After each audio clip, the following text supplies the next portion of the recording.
Burbank Park and Recreation Board meeting for Thursday, October 19th, 9th, 2020. Boy, I'm having bad day with the year here, 2025.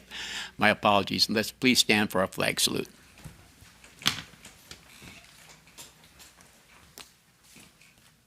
I pledge allegiance to the flag of the United States of America and to the republic for which it stands, one nation, under God, indivisible, with liberty and justice for all.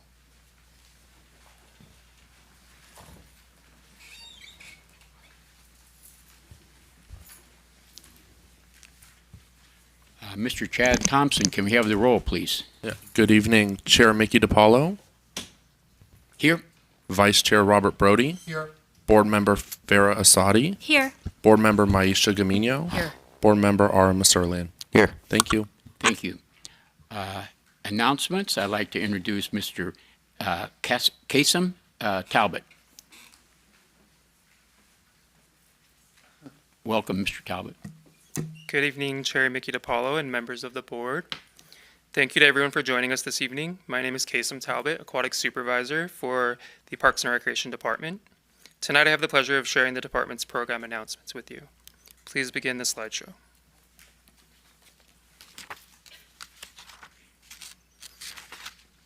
The Centennial Celebration continues with a new Agents of Discovery mission at Bryce Canyon Park. Download the free Agents of Discovery app and embark on an interactive, augmented reality adventure where you'll uncover fun facts, complete challenges, and discover hidden gems throughout the park. Step outside and experience Burbank's parks in a whole new way.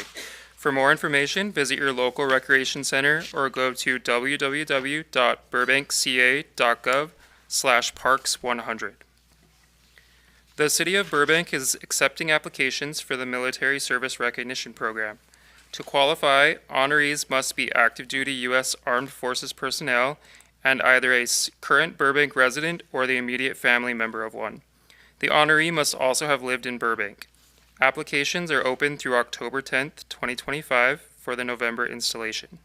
To learn more about this program and to submit your application, visit www.burbankca.gov/MSRP.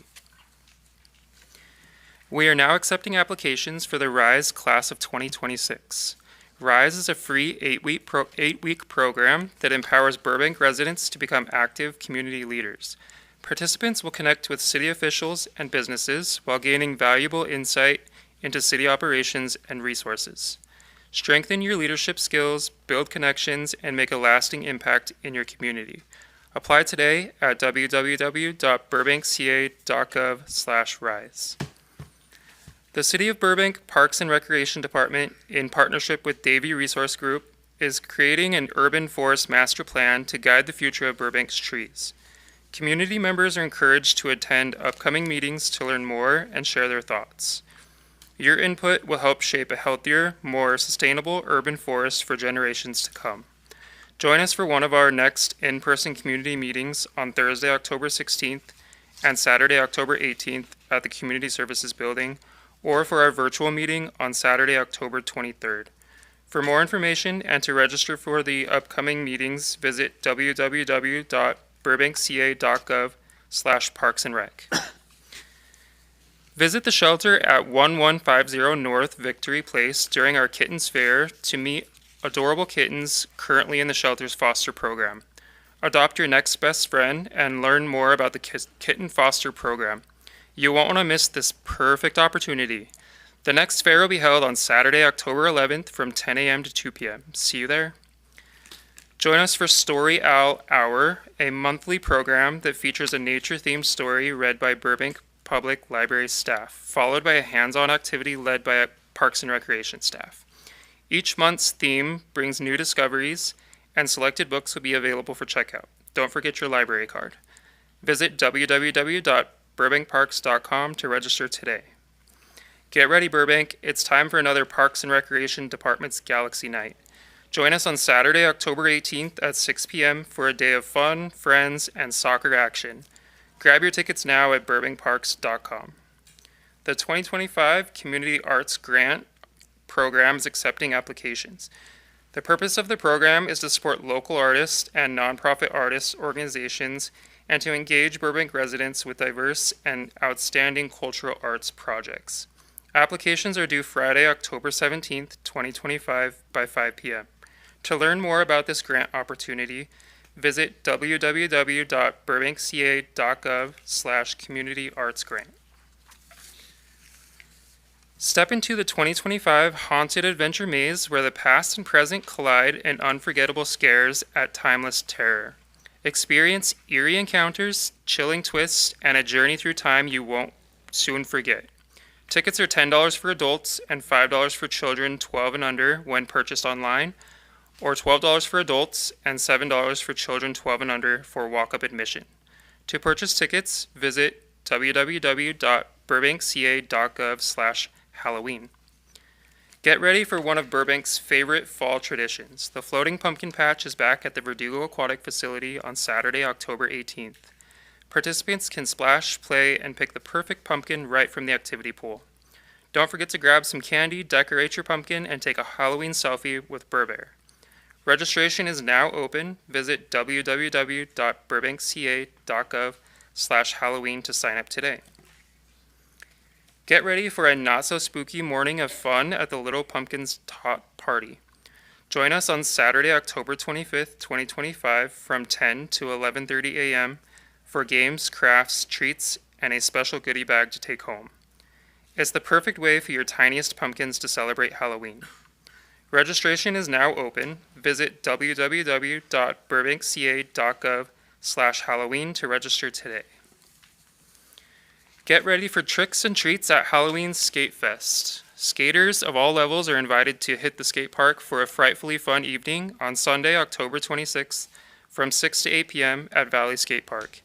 Enjoy skate competitions, raffles, free barbecue, a costume contest, park games, and plenty of free skate time.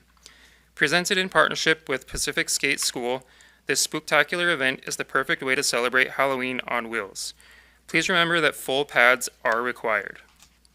Put your luck to the test at the Halloween Carnival. Join us on Friday, October 31st, 2025 from 6:30 to 8 p.m. for a night filled with games, prizes, candy, and exciting carnival games.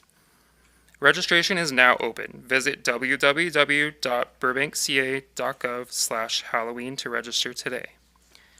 Stay in the loop with the latest Parks and Rec updates by connecting with us on Facebook and Instagram. Thank you. This concludes the department announcements. Thank you, Mr. Talbot. I did not think we could improve on last month's announcement reader. I can't recall who it was, but Mr. Talbot, wow, you wowed us this month. Great job. Who did it last month? I just can't recall. Can't remember. Anyway, thank you. Any other board comments before we move on? Okay, thank you. There's no presentations. Department Director report, Ms. Garcia. Good evening, Chair DiPaolo and board members. I have no update this month. No updates. Okay, thank you, Ms. Garcia. Now is our public comment period. For members of the public who are here in person and wish to speak, please present a completed yellow public comment card to the recording secretary. Any person speaking during general public comment may address the board on any matters related to the Parks and Recreation Board. Comments are limited to 3 minutes per person. In order to promote fairness, please stay within your maximum allotted time of 3 minutes. A timer is available on the podium to help the speaker keep track of how much time is left. Please state your name for the record. I also encourage you to call in during the general public comment period at 818-238-3335. Callers will be placed in a queue until all in-person comments have been received. For callers, please remember to lower the volume on your TV or computer and take your phone off speaker when you deliver your public comment. At this time, we'll begin with in-person comments. The first speaker on a card I have here is Mr. Eric Hawk of the Burbank Community Band. Welcome, Mr. Hawk. Hey, thank you very much. Okay, a very pleasant good evening to the great members of the Parks and Recreation Board, the terrific city staff, and other wonderful people who've taken time out of their evening to participate in this meeting. My name for the record is Eric Hawk. I'm the current president of the Board of Directors of the Burbank Community Band. Two quick things I wanted to speak about today. First, this community's volunteer ensemble is putting the finishing touches on its upcoming Halloween concert.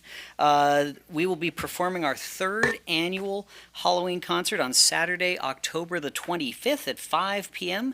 The concert will be at First Christian Church of Burbank at the corner of 6th Street and Angelino.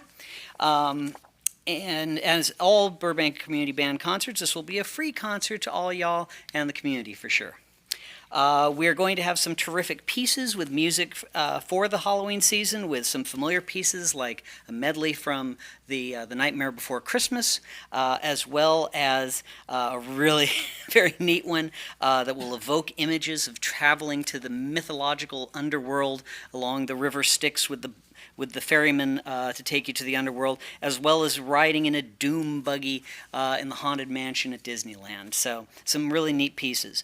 We'll also have our annual costume contest for children and adults, and which is just a cool event to have that the community has enjoyed on the past two seasons that we've done this. Lastly, it's a free concert. Be on Saturday, October the 25th at 5 p.m., First Christian Church of Burbank at the corner of 6th Street and Angelino. The last note on the Halloween concert, if you cannot make it to Saturday, October the 25th, we actually are going to be having a preview concert and have the good fortune of performing at Jocelyn Adult Center at 10:30 in the morning on Friday, October the 24th. So that's an option as well. The second thing I wanted to announce was right on the coattails of the Halloween concert. The band will be performing another free concert for this community. On Tuesday, November the 11th at 10:15 a.m., the band will perform as part of the city's Veterans Day ceremony at McCambridge Park. The performance will include heart-swelling musical pieces as well as some familiar tunes, a medley of Beach Boys tunes, as well as a rousing piece called Main Street Celebration, which the band wishes to perform in order to honor the 100th anniversary of the Parks and Rec department here in Burbank. This will be again at McCambridge Park at the corner of San Fernando Boulevard and Amherst Drive, and that'll be on Tuesday, November the 11th, Veterans Day at 10:15 in the morning. And with that, thank you, and I hope to see you at one or both of these upcoming shows. Thank you. Thank you very much, Eric. All right. Do we have any others? No other anybody on the phone? No? Okay. Seeing no other speakers, we'll now close the public comment period. Any response to the public comment? Mr. Maserli. I have a question. I don't know if Eric can answer it or not real quick, but I was wondering for your events, just in case the community is interested, but for whatever reason, do you guys live stream any of your stuff? Like do you have a YouTube channel that you can live stream on, or just something curious to think about? Would it be inappropriate to respond? Yeah, that's the chair's decision. so Sure. sounds Go right like he ahead. is. Okay. All right. Thank you. Thank you for the protocol there. It's funny. Actually, we have been thinking about introducing that technology. It's a volunteer band. Despite the fact we're 85 years old as a band, we have not done that yet. But it is something we're pursuing. We do, however, create recordings of our past shows, and those are on our website. So when you do get the flyer, there'll be a QR code at the bottom, and one of the things we'll show you some of our past performances. There's a great Rhapsody in Blue that we did back in April. So yeah, but live streaming, unfortunately, not yet. But I'll make the recommendation to the Yeah, board I of think directors. it'll be interesting. All right. Thank you. Thank you. Thank you. Thank you, Eric. That's a good idea.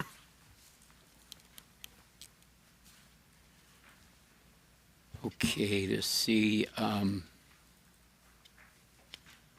Written communications, Ms. Garcia? No written communications were received this month. Okay.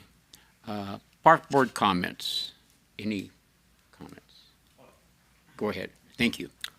I just wanted to thank Diego real quick and his team for, I know I'm a pickleball guy, and so I'm always advocating. And I'm sure others did too, but I reached out and I said, hey, I think you guys should take a look at the Maxim courts. They're kind of it's been a while since they've been updated, and they redid them. Everybody's happy. The courts look amazing, super high quality work, nice new nets, and the barriers were out there. I saw them. They look great. So just wanted to thank you for taking action on that. And the pickleball community thanks you. And the courts are great. So thank you. I just wanted to note that out. Any other comments from the board? Okay, I'll take this time to make a comment. This Saturday, a week ago, this coming Saturday, we had the Walk of Fame ceremony at Olive, and to say that it was a wonderful ceremony is an understatement. Once again, I want to thank the Sanctum Park and Rec Department. The area looked great, and I want to really thank our sports section.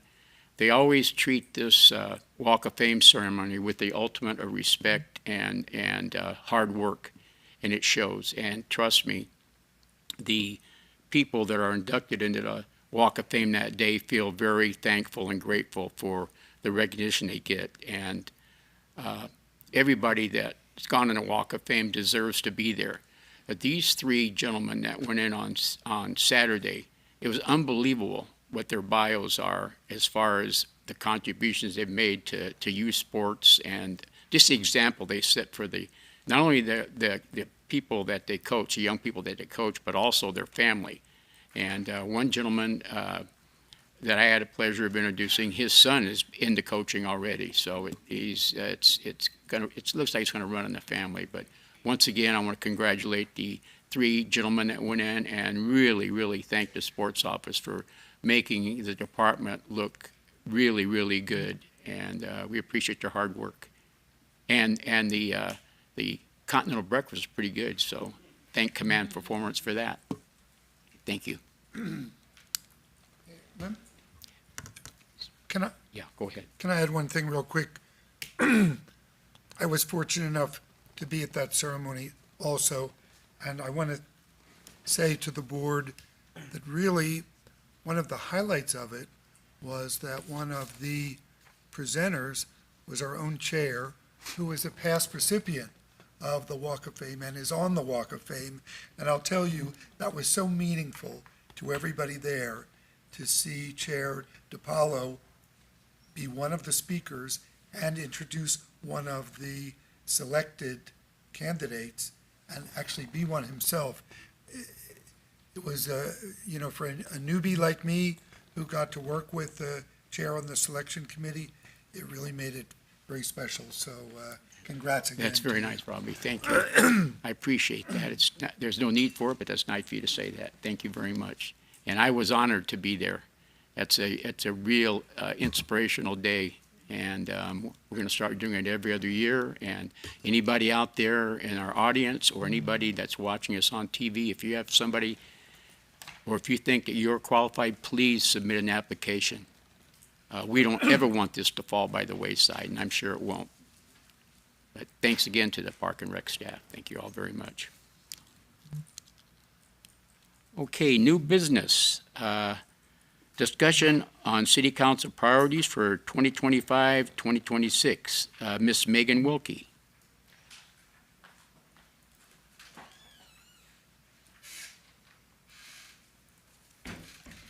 Good evening, Chair DiPaolo and members of the board. Megan Wilkie, Parks and Recreation. During our September 11th board meeting, it was requested that we move this item to tonight's agenda. So this evening, I will be providing an overview on the updated City Council expectations for boards, commissions, and committees. I'll refer to them as BCCs moving forward, as well as the City Council's adopted goals and priorities for 25-26, for the years 25-26. In 2018, staff developed a code of conduct for all BCC members. This document is titled The City Council Expectations of Board, Commissions, and Committee Members. This document was last updated in 2022 and is provided to all members when they take oath in the office. Earlier this year, City Council held several discussions to review and revise the document. These discussions led to the adoption of the updated expectations, which is attachment 1 of the staff report, and these were adopted on May 6, 2025. Each year, City Council also adopts a set of goals and priorities, which is attachment 2 of the report, and this guides policy direction, resource allocation, and program development for the community. For 2025-2026, Council identified the following priority areas: city services, economic development, housing, public safety, quality of life, sustainability and resiliency, transportation, and traffic. These broad areas are supported by detailed action items that provide guidance to city departments and advisory boards such as our BCCs. These help ensure that all of our efforts align with Council's broader vision for our community. The Park and Recreation Board plays a key role in advocating several of these priorities, particularly in areas of quality of life, community engagement, and city services. This evening, we will be asking the board to review Council's adopted priorities and consider how the current and upcoming initiatives or any requests that come from the board align with them. So this concludes my report, and I'm happy to answer any questions you may have.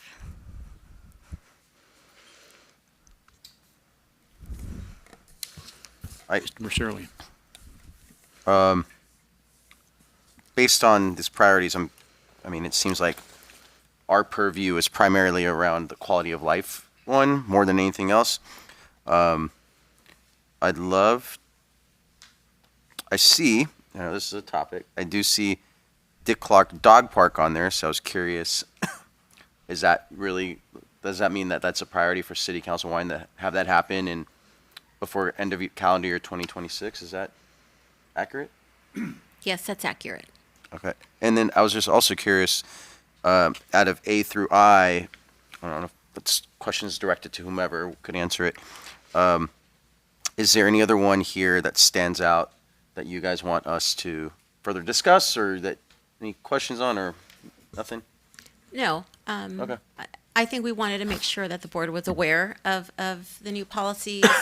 I can tell you that we have not had any issues or anything of concern with this board in terms of requesting additional agenda items that didn't fall in line with this board or matters of this board. So I think I don't have the, but in terms of everything else, I think we're pretty comfortable. We do have under the agenda, under department operational updates, and we have a slew of everything that falls under the department. So it's under 10 of the agenda. So if there's anything that the board has any questions or is unsure of what's under the purview of this body, I would highly encourage you to look at that list, and anything that's under that category certainly is appropriate for this board to discuss. Any other questions? I don't have a question, but I want to dovetail on what Board Member Marcillian was saying. In addition to quality of life, I believe there's other areas we could support, like public safety on item C, particularly related to our parks.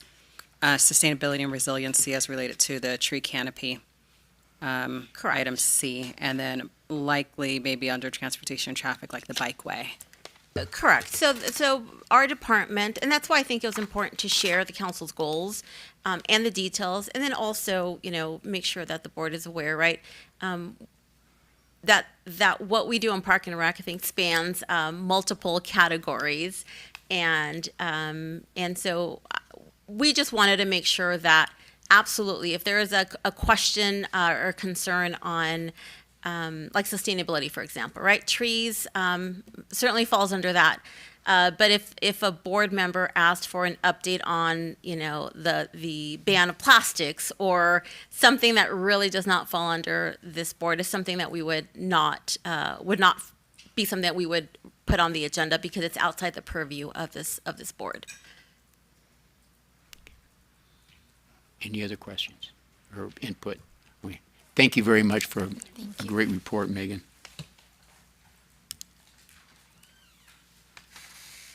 Okay, number 2, Spring 2025 Park and Recreation Program Update. Mr. John McGinley. Thank you.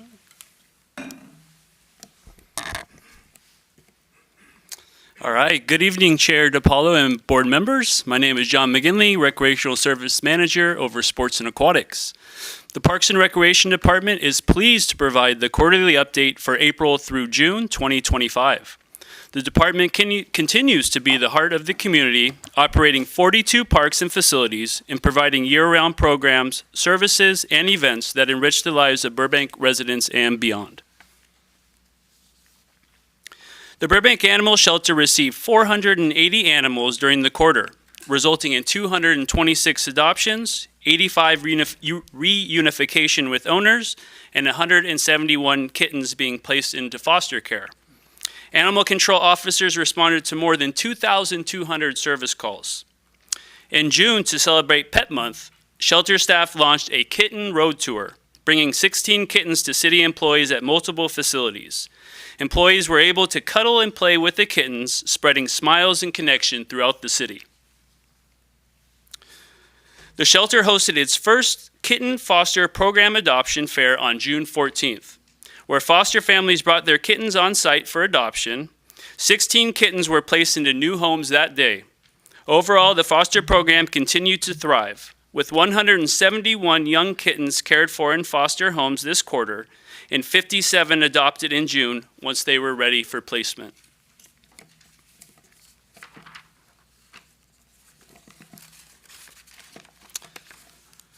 During the spring quarter, the Betsy Lukey Creative Arts Center hosted 3 major art exhibits. In April, the annual Youth Art Expo, celebrating 100 years of play, showcased the creativity of Burbank's young artists from TK through 12th grade. Out of 1,500 submissions, 234 were selected for display, with an opening reception on April 4th and 5th where student award winners were recognized. In May, the Shades of Color exhibit featured works by Women Painters West, California's longest-standing women's artistic organization, known for its selective juror membership of approximately 180 artists across diverse mediums. In June, the Thousand Oaks Art Association annual membership show highlighted a wide range of paintings, sculptured, and mixed media works from the Conejo Valley's oldest membership group. Phase 8 of the Burbank Arts Beautification Program added 10 newly painted utility boxes along Glen Oaks Boulevard, bringing the program's total to 78 boxes. Looking ahead, the Burbank Cultural Arts Commission and the department are preparing for Phase 9 this fall, with 6 boxes along Verdugo Avenue slated for painting. The Starlight on Tour movie and concert series continued on June 28th at Johnny Carson Park.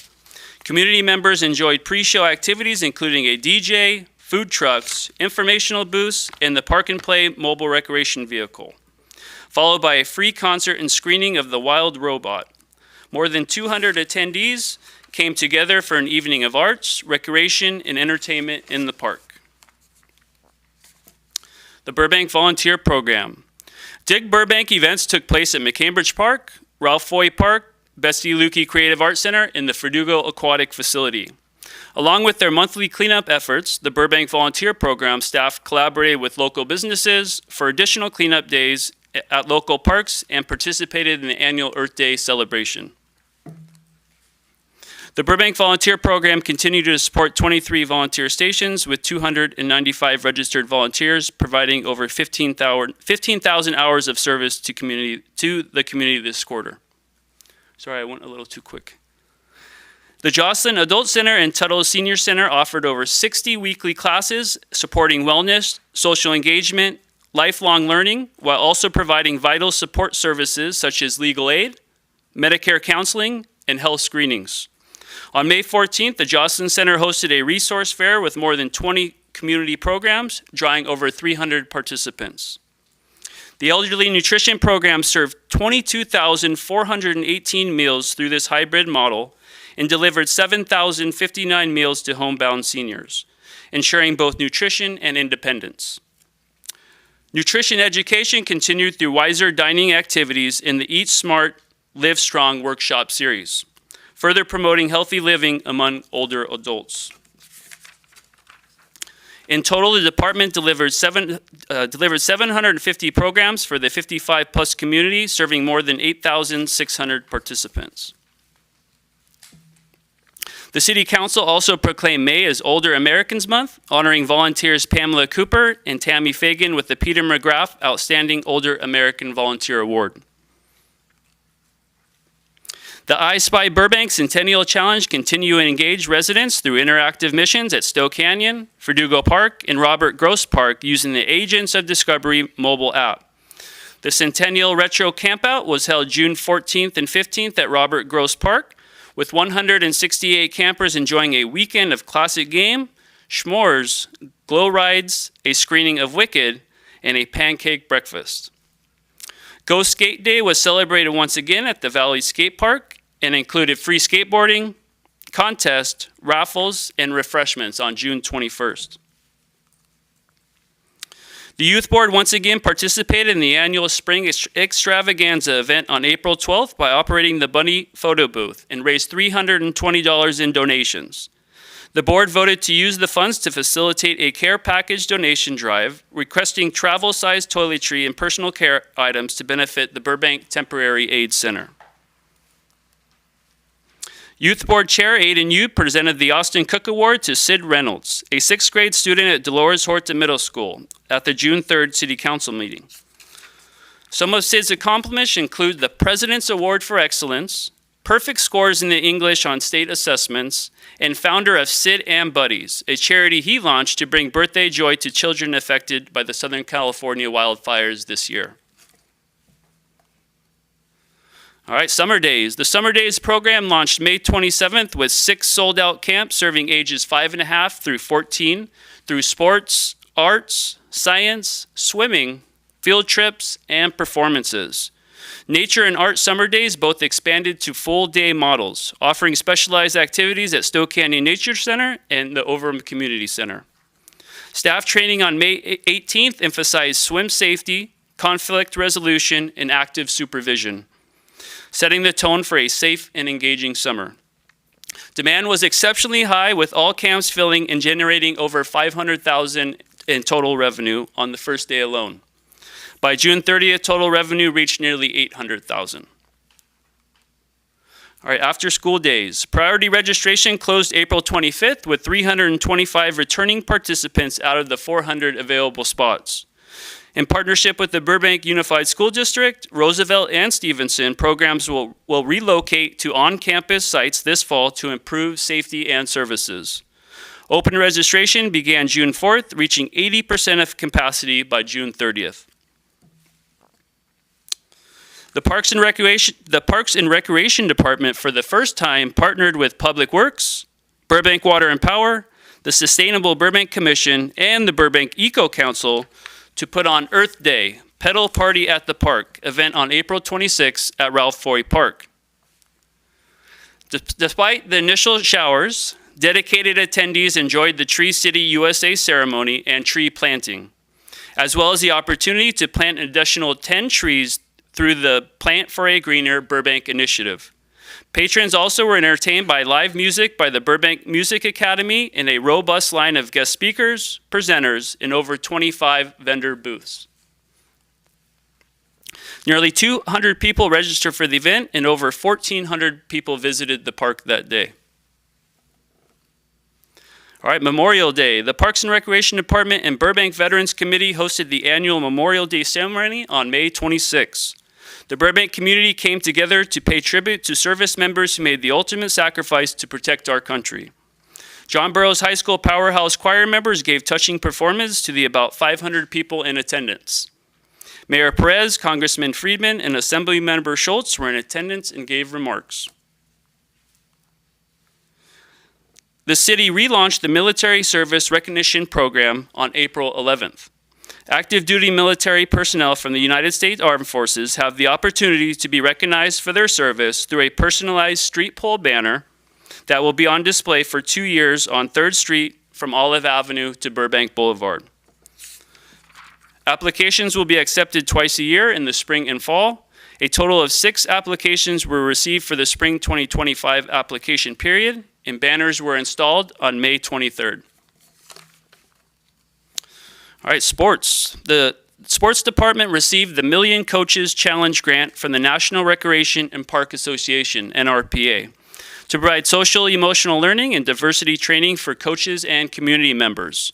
Three free workshops were held on July 30th, August 20th, and September 21st. The City of Burbank was selected for the 26 Champions Grant by the LA World Cup Host Committee and partners, receiving $26,000 to expand adaptive power chair soccer programs and facilities. This grant also provides media exposure and regional recognition in lead up to the World Cup next July. Here is a picture of a couple players on the Burbank power chair soccer team. Youth and adult sports were another highlight. Youth baseball and softball leagues served 719 athletes, including adaptive players, finalizing with the Civitan and Jamboree Day on June 21st.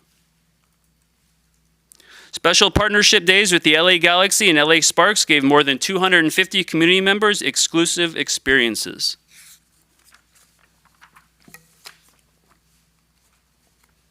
All right, aquatics. At the pools, more than 15,000 visits were recorded, with 7,700 lap swim check-ins and nearly 1,500 Learn to Swim participants in June. Centennial Swim Day drew 420 participants, and nearly 50 aquatic staff completed training in preparation for summer. Landscape and forestry teams completed more than 450 tree prunes, planted 88 new trees, and advanced the urban forest master plan through community outreach. Residents inspiring service and empowerment RISE. The RISE Burbank program is designed to inspire leadership and empower community members. This year, 11 participants gained valuable insight into the operations of the City of Burbank, built connections with city officials, and engaged with local nonprofits and businesses.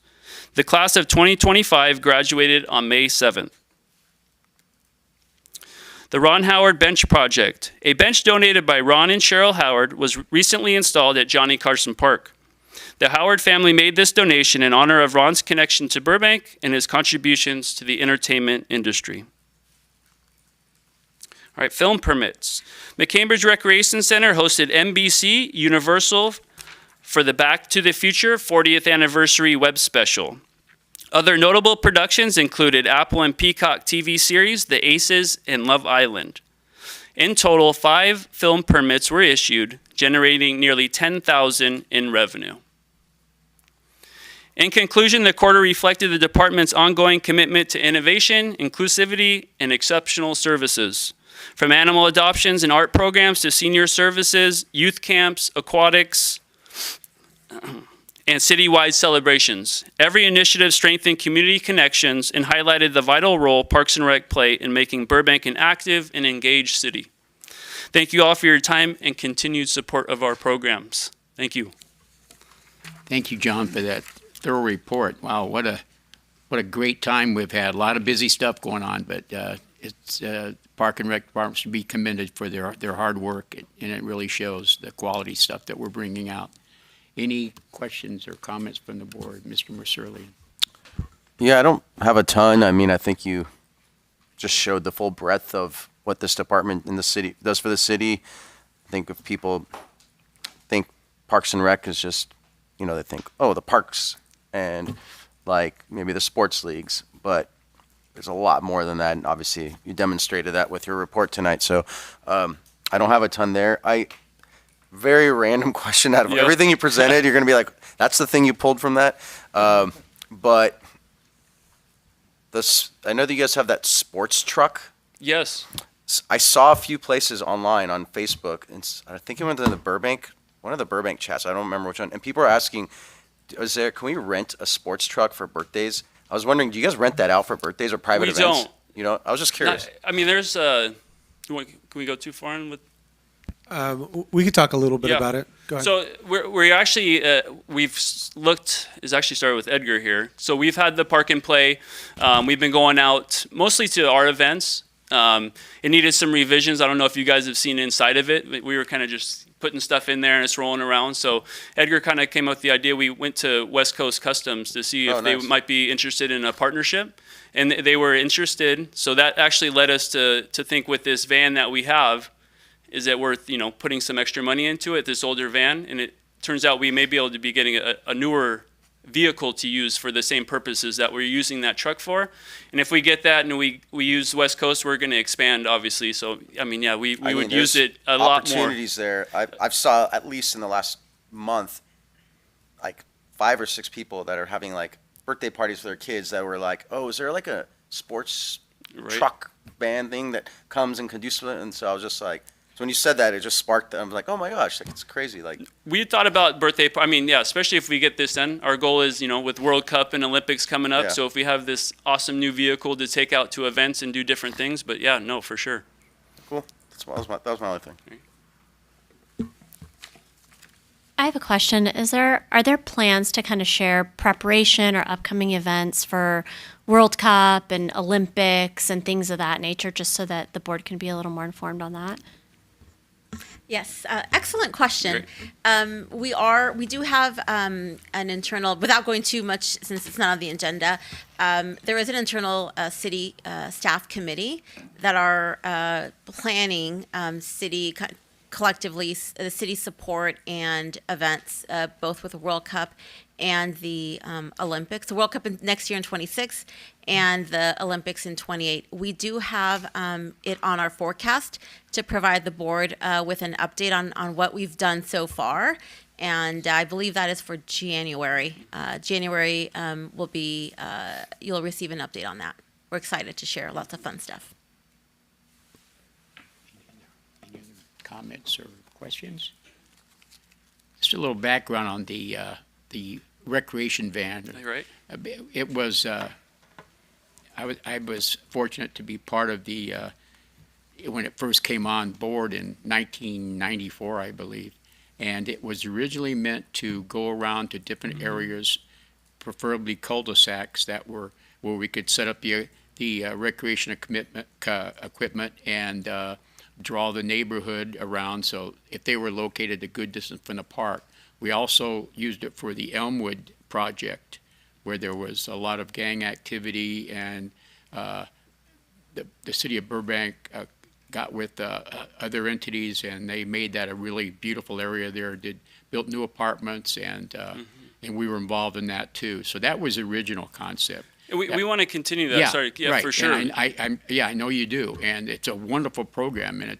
And if we got new vans or new vehicles, that would be wonderful. And it's something that's really needed. And I'm glad that the department's keeping that going. But that was back when City Council was doing the teen programming, and that was one of the parts they wanted. The van to transport people, and then also getting out into the neighborhood. So. And we've been getting support from PD too, so they wanted to partner. They'd be coming out with the van to some of our after-school sites, so that's something we'll continue that partnership with them as well. And the first van we got was from, the police helped us out with that. That was drug forfeiture funds that helped with that. So, we've been combining with all departments. That's what our department's all about, Yes, and, as one community. So, thank you, John, Thank for you, a great guys. report.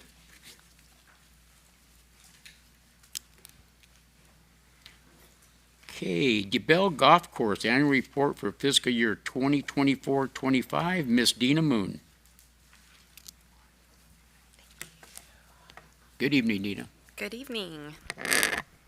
Good evening, Chair Member DiPaolo, members of the board. Dina Moon, Administrative Officer with the Parks and Recreation Department. Thank you. Tonight, along with Sean White, General Manager of the DeBell Golf Course, we'll be presenting the DeBell Golf Course Annual Report for fiscal year 2024-25. On December 12th, 2018, the city entered into an agreement with Touchstone Golf to manage the golf course operations. Under this agreement, the city pays Touchstone a monthly management fee of $8,000 to oversee golf operations, maintenance, food and beverage, private events, and tournament programming. All revenues from these operations go directly to the city. The original agreement term was 5.5 years with an option for a 5-year extension. That extension was executed in May 2024, extending the agreement through June 2029. It's important to highlight that in March 2025, Touchstone merged with Kemper Sports, bringing together two leaders in golf, sports, and hospitality. This strategic partnership enhances operations, expands resources, and provides even stronger support for the team and facility. More importantly, it allows for the elevation of the guest experience while continuing to deliver the local focus and service that Touchstone is known for. Tonight's presentation will focus on golf operations, rounds of play, golf course maintenance, golf instruction, capital improvement projects, marketing, food and beverage operations, private events and tournaments, and revenue highlights. Overall, Touchstone remains a strong partner, bringing valuable expertise to support capital improvement across the golf course, enhanced staffing, operations, and customer service. As shown by this slide, rounds of play for 2024-25 declined compared to the previous year. Like many courses nationwide, they've seen the effects of a softening golf industry. After a surge in play during the pandemic, participation has gradually declined, leading to reduced rounds. This trend is being felt across the industry. Despite these challenges, Touchstone is focused on enhancing the guest experience to remain competitive and sustainable. In January 2025, the heavy windstorm caused significant damage to the course, including multiple downed trees, loss of perimeter fencing, and widespread damage to protective netting across both the 18 and par 3 courses. Fortunately, Touchstone quickly mobilized staff from neighboring courses to support cleanup and recovery efforts. Their coordinated response helped minimize operational disruptions and ensured a safe, timely reopening of the facility. Now, I'd like to introduce Sean White, General Manager of the DeBell Golf Course, to go over the highlights for fiscal year 2024-25.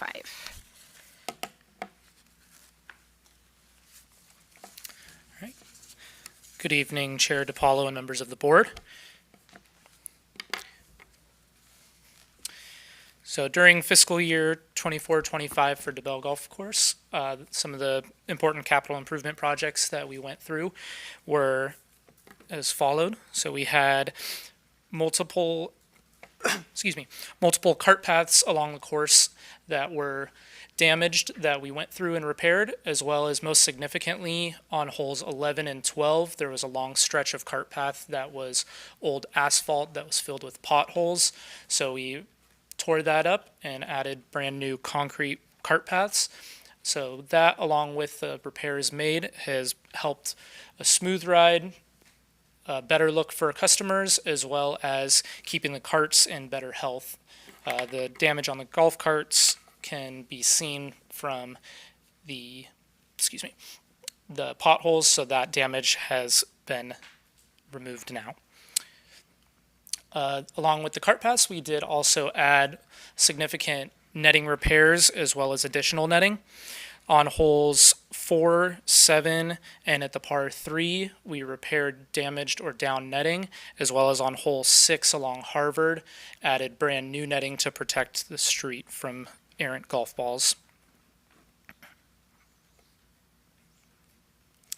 So marketing, we, as Dina mentioned, merged with Kemper Sports this year, so that will help with marketing. They have a very strong team to help with not only special events and marketing, but as well as their focus on all revenue aspects, including the golf course and restaurant, aside from our normal operations of marketing, mainly for events. Food and beverage operations at this time, hours are Monday through Thursday, 9 a.m. to 6 p.m., and Friday through Sunday, 8 a.m. to 7 p.m. We are adding a to-go breakfast option this coming week, starting at 7:30, that golfers can purchase breakfast burritos and breakfast sandwiches in the pro shop and pick it up at our snack window. This will help to improve sales through food and beverage, as well as give the golfers an early morning option for food. During the year, DeBell holds multiple community events, most notably listed here on this chart. Boo at DeBell is our Halloween event that we hold every October. That is coming up this coming Sunday. There are still spots available, so if you would like to RSVP, you can email beth@debellgolf.com. Last fiscal year, we did have 64 attendees for Boo at DeBell. Brunch with Santa is a very popular event with us. We have a Santa come in. He says hi to all the kids that are there, and it's a great family event. Our most popular event is our Easter brunch. We do have 2 seatings for that. Typically, it's going to be 11 a.m. and 1 p.m. for those seatings. Another event that we do have 2 seatings for is our Mother's Day brunch, those same 2 time frames for seatings. 4th of July, the Santa Split Tee and Thanksgiving Tournament are all golf events that we hold on those days during the year. That is a great way to get an early morning round in with the family before festivities kick off. And then in February, we do have our Valentine's Day dinner with live music and a nice romantic dinner. So again, our Mother's Day brunch, 2 seatings, a wonderful event to bring the family to. Boo at DeBell is coming up this weekend again. Valentine's Live is a wonderful romantic event. Breakfast with Santa RSVPs will be opening up shortly after Boo at DeBell this year, so keep a lookout on social media for the QR code to RSVP for that. And again, our golf tournaments that we hold throughout the year. So the Touchstone Golf Foundation is our charitable organization that we work closely with. Throughout the year, we do hold raffles as well as hit the green events on the golf course to gain to gain donations for local high schools as well as other charities. During the 24-25 fiscal year, DeBell gathered $8,972 of donations to go towards local high schools and various other charities. DeBell Golf Course has also raised over $25,000 towards these charities and junior golf since Touchstone took over in 2019. And I will pass it back over to Dina.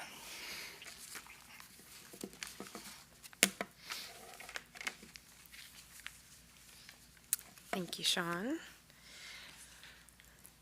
All right, moving on. Even with a 12% increase in expenses compared to last year, DeBell remains in a strong financial position, with revenues continuing to outpace costs.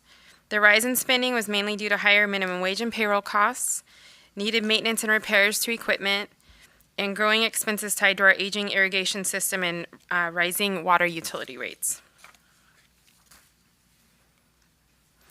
I would like to highlight DeBell's consistent performance in revenue for fiscal year 24-25.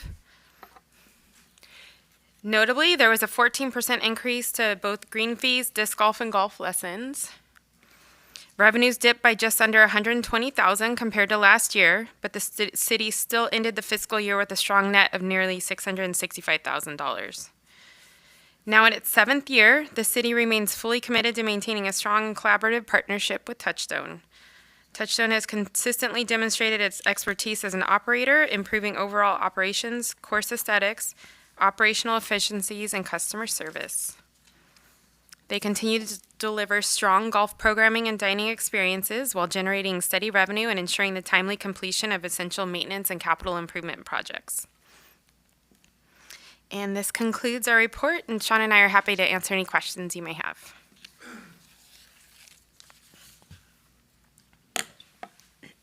Oh, thanks. Dina, thank you. Very thorough as always. What is the last time to tee off at DeBell? What? That That is a Sean question. So right now we do have tea times until 5 p.m. As the time gets, as it daytime gets later, we'll adjust that. But as of right now, it's 5 p.m. Well, was it not worth it to keep the restaurant open for dinner? In years past, I would go with my family, I don't know, 7-ish for dinner and, see the deer and all. But it sounds like you're closing pretty early these days. You're closing the restaurant at 6? We are. So we have adjusted the closing time since I've been general manager here. So it is something that we can always adjust. Right now, I'm trying to word it properly. We're seeing a lower volume in the evening right now, so we're adjusting the hours according to that. But we are definitely open to adjusting those hours later if we do get more of that dinner rush that was seen in the past. I've always said, I don't know if people know that you can go to DeBelle for dinner and you don't have to golf, you don't have to be a golfer. Right. I mean, it's a very relaxing, and as I have said before, I work in the Pasadena courthouse, and we had our holiday event in that private room there one year, and it was amazing, very, very well received. Yes. So I don't know what marketing they do just for the restaurant, Right. to come up and have So, lunch or dinner. so in the past, we haven't done a whole lot of marketing specific towards the restaurant, but with the merger with Kemper Sports, their marketing team is very well equipped to help with the food and beverage operations as well as golf operations. So now that we have that support, we're really going to lean on them to help market just the restaurant itself. And you don't use a vendor, that's done, Touchstone operates the food service? Correct. Okay.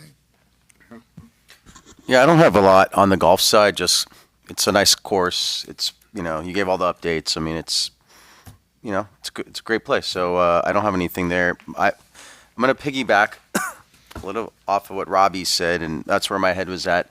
Is the restaurant, the Hillside. We really like it. It's a cool spot. But so this summer we did the summer membership at Chevy Chase Country Club in Glendale, and it was great. And they have a nice restaurant, bar, and I know it's private versus this is public. So maybe there's rules on, I don't know, what you can and can't do, but they had such a robust calendar of events. Then I just feel like the restaurant is being underutilized there. To Robbie's point, I think there's a lot that can be done. Like they had specific wine nights that brought out adults at night. They brought whiskey nights, and then they had cultural like one Friday a month they did like a cultural theme where they did a cookout, like on the patio you can do like, I don't know, one night is Latin theme night, one night is barbecue night, whatever it is. So they had so many different things and then they did it where they have a kids club, and I know you guys don't have a kids club, but maybe like there's a thing where I think they have a back room or some area where maybe like there's a entertainer for kids, and so the parents can enjoy some. So I think there's just a lot that can be done there, and I just feel like it's being underutilized, and people just don't know about it, or they just think, oh, if they golf, they know about it, but like just the community maybe isn't aware. So, and I know you said you guys are partnering with Kemper Sports and whatnot, but I just wanted to bring it to your attention that I think it's a great venue and it's a great restaurant and a great setting that nobody knows about, and there's a lot more that could be done with it. So I just wonder, hopefully next time when we have an update, maybe that, I'm not saying we're going to do all these things, but maybe we'll add 2 or 3 of these and see how they do and perform. And I just think it could be that much better. But nothing on the golf side. You guys have that running like a well-oiled machine, but the restaurant, I think there's some stuff that can happen. Yeah, definitely. We've definitely talked about doing some more of those community events that are smaller, like you said, the wine tastings, kind of whiskey tastings, those type of things to drive people to the restaurant and gain traction that way. Because like you said, a lot of people may not know that the restaurant's there or that we're a public course, so they don't come up for dinner is kind of mentioned. So doing those events definitely will help a lot. If I may add, just real briefly, in the 20 years I've been in the department, this is the same issue that we've had with the restaurant. We would love to make that more of a a destination, not just golf. So I know that we have tried, or Touchstone has tried different things, and we're still actively in conversation and trying to figure out a way to make the restaurant Hilltop a much more of a known in the community and the surrounding area. It is an amazing place to go. I highly encourage all of you to go, but they have done a good job and will continue to. This is something that we have conversations about, to continue introducing the restaurant by having a lot of these events. Even the Starlight Swings that they're doing at the driving range, it's bringing out people, families, and people that wouldn't otherwise go to the driving range. So a lot of that, and ideally, what we would love to do is to have these regular hours that we can go. We can justify the longer hours if we have more people going there. So it's a balance, and we're not. We hear the board, and we will continue, and would love any suggestions that you might have. I have one idea, and that is, so when you guys have like your big events where you have like, it's a park and rec put on event at a park, and you have all those different booths, and you get hundreds and hundreds of people that come through, set up a hillside booth, bring some samples of, I don't know, a bunch of burger samples or chicken wings, whatever it is. I don't know, whatever, I won't get into the details of that, but, and then just like have like some signs of some special events you have coming up, give some samples of some food. That will drive hundreds and thousands of people. If you do that at a few events so that you guys get so many people, then people will know, oh, really? I didn't know that there was up there. I didn't know that. I thought it was a private, like, that's like the perfect place. You're going to capture all those people. Yeah, so we have been working with Oh, Grace okay. and Dina Great. to get more involved with those community events Okay. like that. Cool. Another one I've seen too is live music. So even if it's like a Friday or a Saturday night, so maybe not extended hours for dinner every day of the week, but maybe just start with like 1 or 2 nights a week, and then having the music, that can be a big draw as well, especially being a community media capital of the world. Exactly. Like that kind of would play into that really well, I think. Yeah, so we have had some of our community events, we have had live music there, so bringing that aspect into more of a normal restaurant operation would definitely benefit, yes.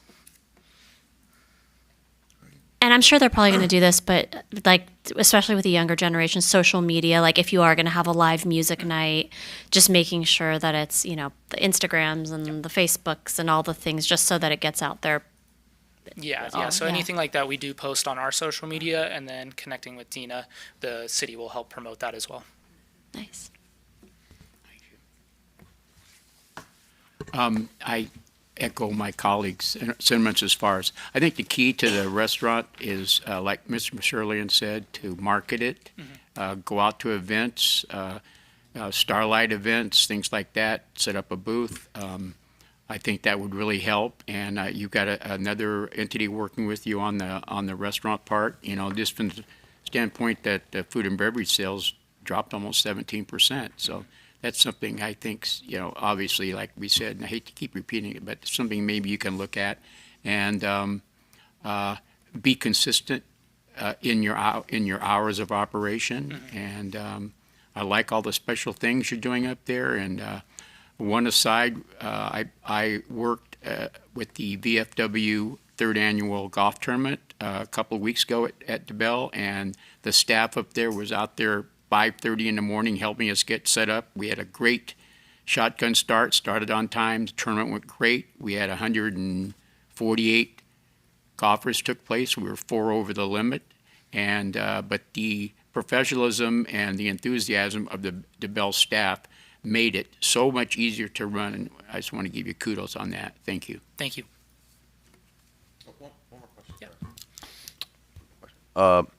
So when the time changes and it gets dark around like 5, you guys, you guys don't have lights, right? So it's done at that point? On the golf course, we don't have lights. The driving range does have lights, though. Got it. So I guess my point was being is, so golfing is done by 5 o'clock, essentially, like from beginning of November until mid-March, which means then maybe that's an opportunity to, like the live music stuff, like maybe, you can do stuff where it's, you're not bothering the golfers that are golf. So there's more opportunities to enhance the restaurant during those times when, so just Absolutely.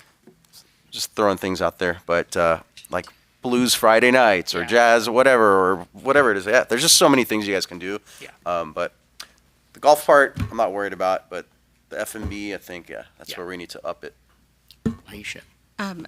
As we look at the food and beverage and some of the other areas that have had have gone down, I see where green fees have gone up. Can you explain to us just very briefly about like the business plan? Because clearly it looks like you're focused on other areas, or is that the plan to focus on those other areas to increase those? Exactly. So our focus moving forward, because like you said, the green fees are doing strong, the focus is to get that food and beverage revenue up. So whether that's doing promotions in the golf shop to drive the golfers that are there up to the restaurant, as well as marketing to the community more to bring those outside people into the restaurant as well. Okay, so the plan really is to address all these items, not necessarily focus in on one that's performing well to do better. It's really Correct. just to correct all, or just do well across the board. Correct. Okay, thank you. Just one more thing. Now, I can't remember. Do you have a happy hour up there with happy hour food items and bar? Because We'll I'm there do- already, if that's. We'll do a small happy hour with some drink specials, but that is something that we're looking to expand more on, is doing additional happy hour options. Good menu, right, Yeah. with happy, yeah. I'm sold. Any other questions? Thank you for a wonderful report. Thank you. Thank you.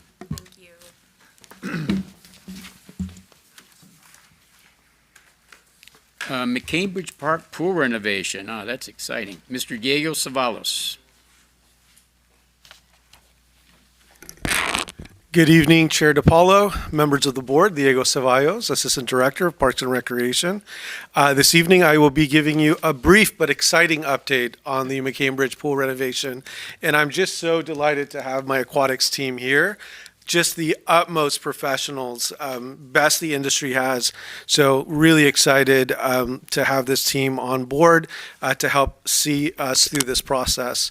The McCambridge Pool has been a cornerstone of aquatics excellence in the city of Burbank since it was built in 1957. It supports a wide range of programs, including the Learn to Swim program, swim lessons, recreation swim, lap swim, youth sports, special events, and facility rentals. Recognizing the pool's age, the city completed a $793,000 repair project in 2024 to extend the service life for at least 5 years, while the department prepares for a full replacement. Improvements included the resurfacing of the pool tank, new plumbing, energy-efficient heaters, electrical upgrades, and a lot of safety enhancements. This project was completed on time, and the pool reopened for the summer of 2024 season. If you remember, we came to you guys with the Parks Master Plan, and in that master plan, this project was very closely aligned with the needs of the community. And so the master plan provides a roadmap to future park development and improvements across all of our park and rec facilities in Burbank. Through community engagement, data analysis, it was identified that aquatics program received high priority in that master plan process. The key strategy number 2 of the master plan calls for the replacement of an aquatics facility, reinvestment in inclusive aquatics programming, and continued expansion of private-public partnership with vendors to offer these programs. The department is now laying the groundwork for the full replacement of the McCambridge Pool. This new facility will be a modern aquatic center that includes a new lap swim pool, a new family-friendly activity pool with complimentary play features and water slides, a renovated locker room, staff offices, and upgraded deck amenities, utilities, and support spaces. The total estimated cost for a full replacement of the McCambridge Pool is $18 million. The department has selected Jones and Motivin to provide the architectural services and design services to develop the construction document, schematic design, do investigative site work, and agency approvals. The design phase is expected to be completed in fall of 2026, positioning the city to move into construction soon thereafter. The department will coordinate with the city manager's office to schedule a city council meeting in regards to the renaming of the McCambridge Pool as this was recommended by this board. And we will do that at the design develop once the design development phase is completed and ready for acceptance. The department is committed to come back to this board and provide you guys progress updates as the design development phase is completed. The city's goal is to deliver a comprehensive, inclusive, and sustainable aquatics facility that supports recreation, fitness, and community connection. This project is supported by key parts of the park master plan priorities. The McCambridge Pool redevelopment will ensure that Burbank continues to be a regional leader in excellent aquatics programming at the highest level. This concludes my presentation. I'd be happy to answer your questions.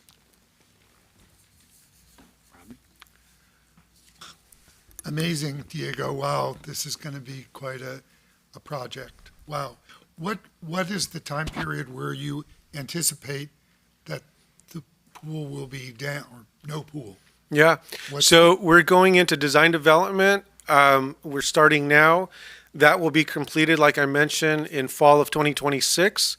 And then after that, bidding on those construction documents will take us about 3 to 4 months. And then we estimate about an 18 to 24-month construction schedule. Ideally, fingers crossed, stars align, we'll have that pool open for the Olympic Games in the summer of 2028.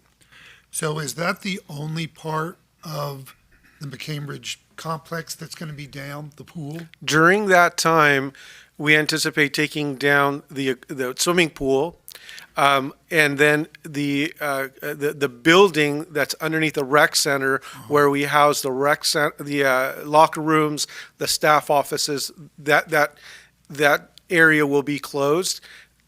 We're not going to interrupt the tennis center operations, and we're not going to interrupt the rec center operations as well. The only reason I ask, because this sounds so amazing, is this going to be at the same time as our Olive Park construction, where that is also going to be out of commission? Yeah. I think around the same time. Yeah, this is going to go first, and shortly I thereafter, see. the Olive Recreation Center will be in construction. So we won't start that until this. So the timelines are going to be pretty close, right? They're going to be pretty close. So we're moving those two projects. You know, we've engaged an architect for the Olive redesign. We'll come back with an update on that project as well. But that one has a longer time frame because the design development is a little bit more complicated on that project. Okay, thanks to you. Yeah. Mr. Mercer. Yeah, I don't think, I have a quick question, but I don't think the two matter because one of them is a pool, the other one's a park. So it's not like McCambridge Park is closed or the recreation center, the gym is closed. It's just the pool and the area underneath. So even if the two are going, it's not like they're missing out. You know what I'm saying? And then my question is, when it's done, will it be year round, similar to how Verdugo is, or because I know McCambridge right now is closed during the non-summer months, right, for the most part, or? Yeah, so McCambridge Pool is a seasonal pool. The Verdugo Pool is a year-round facility. I think that's a little early for us to decide. We want to get a really substantial renovation completed. We'll reevaluate the programming and the programming offerings, and we may pilot an extended summer season and see what the community appetite is, and then we'll also budget accordingly, right? So that's going to be really important. I want to go back to Robbie's point because he made a very important point. Like, what's going to happen during the time that the McCambridge Pool is going to be closed? We have a phenomenal relationship with the school district, and we have an MOU that solely speaks to the use of swimming pools. So we're going to be working closely with the school district to house some programming at the Burbank High School pool that should be coming onto online by the end of the year or early next year. So we're going to do that coordination to ensure that we don't disrupt services. I love that the goal is to have the pool, hopefully, fingers crossed, open for the Olympics for summer 2028.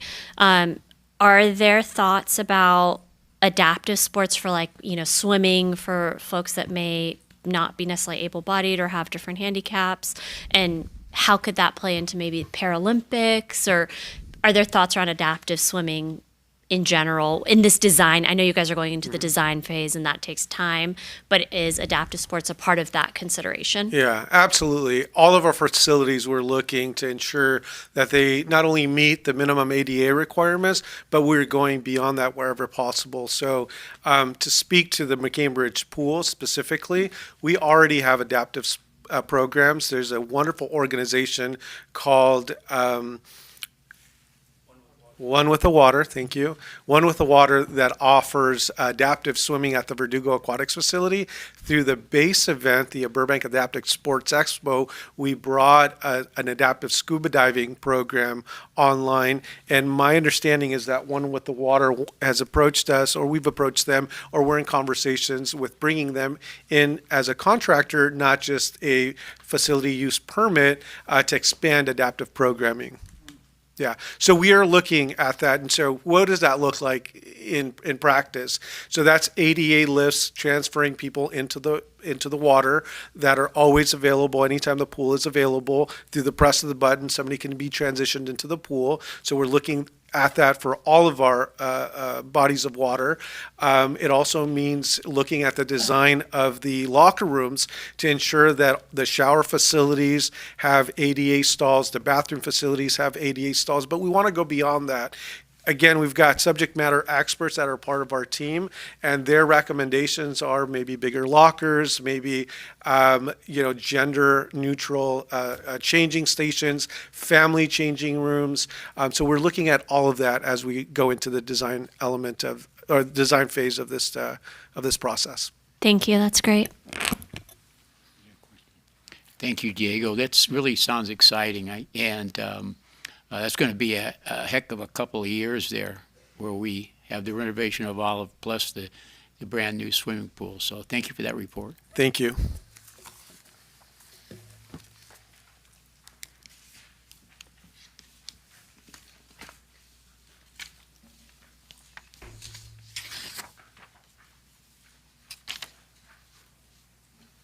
Okay, now for the consent calendar. All matters listed under the consent calendar are considered routine by department staff and may be enacted on by the board by one motion. There will be no separate discussion of these items unless, before the board votes on the motion to approve the recommendations, board members, staff, or public request specific items be removed from the consent calendar for separate action. Removed consent items will be discussed separately. The consent items are approval of the minutes from September 11th and September 18th, 2025, City Council agenda items update, contract compliance, police park patrol report, Dick Clark Dog Park progress report, and departmental operations update. Do I have a motion to approve the consent calendar? Motion to approve. Second. Is there all in favor? I'll take the roll, board. Okay, Sarah. Chair Mickey DiPaolo, Yes. Vice Chair Robert Brody, Yes. Board Member Asadi, Yes. Board Member Gamino, Aye. and Board Member Masurlian. Yes, sir. Thank you.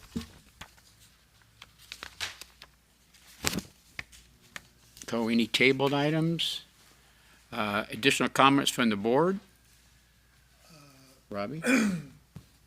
I have one additional comment. As a relative newbie here on this board, I really come to appreciate our staff, and I'm happy and sad, that we are going to be losing one of our super staff, and this is going to be her last meeting for a while. So on behalf of the board, Megan will be leaving to Robbie Jr. is coming next month, and I just want to say that it's been so great, working with you on this and on Art in Public Places. And I just want to say, I know I speak for everybody on the board that we're going to miss you, and we can't wait till you're back. And I think we're going to be in firm hands with this gentleman right here, to your left, to your right.